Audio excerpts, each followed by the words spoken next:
नमस्कार दोस्तों। कार्तिक का महीना चल रहा है और हम जानते हैं कि कार्तिक के महीने में तुलसी का कितना महत्व है। आज हम तुलसी की कहानी सुनेंगे। कार्तिक नहाने वाले को तुलसी की कहानी अवश्य सुननी चाहिए। एक बुढ़िया थी, वह रोज तुलसी जी की पूजा किया करती थी। कार्तिक नहाया करती और तुलसी जी की पूजा करती। कोई धन मांगती, कोई पुत्र मांगती, कोई सुहाग मांगती, पर एक बुढ़िया तुलसी जी को सींचती और कहती, हे तुलसी माता, सबकी दाता, लड़वा दे घड़वा दे, मीठा मीठा मांस दे, मीना म्यूर की धोती दे, चटक मटक की चाल दे, ग्यारस का दिन दे, गंगा तुलसी मुंह में दे, आपकी संजी का कंधा दे, चंदन की काट दे, बैकुंठ में वास दे, मैं सींचू बिरवा तेरा, तू निस्तारा मेरा। तुलसी जी बुढ़िया की मांग सुनकर सूखने पड़ गई। दिन श्री कृष्ण भगवान तुलसी जी के पास आए और आकर कहने लगे कि कार्तिक महीने में तो स्त्रियां आपको खूब सींचती हैं, आपकी खूब पूजा होती है, फिर भी आप पतली क्यों होती जा रही हैं।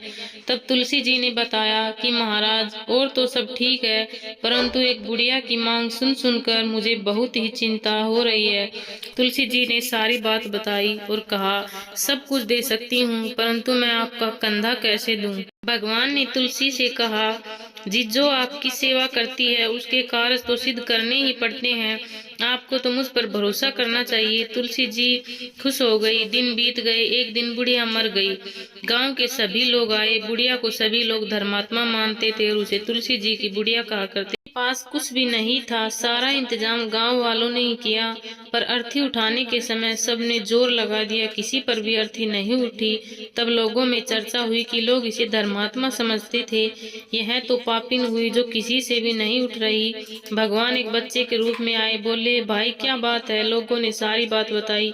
बच्चा बोला, आप लोग एक तरफ हो जाइए, मैं तो देखूं। ने कहा, हाँ यो जरा सा बच्चा तो सारे उठा देगा, हमारे पास तो उठ नहीं सकी, देखो तो जरा छोटा सा बच्चा क्या बातें बनाता है।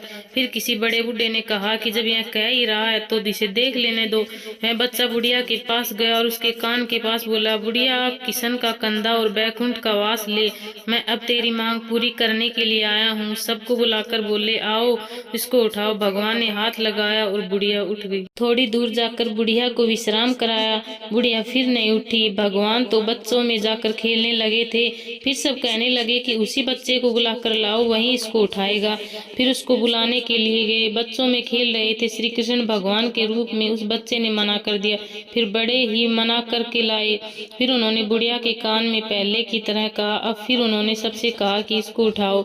मैं उठ गई। सबको बड़ा ही आश्चर्य हुआ। खूब धूमधाम से चले। सबने देखा वह बच्चा वहां पर मूर्त घाट पर था और फिर वह दिखाई नहीं दिया। सब समझ गए कि भगवान खुद ही आए थे। बुढ़िया का दाह संस्कार अच्छी तरह से हुआ।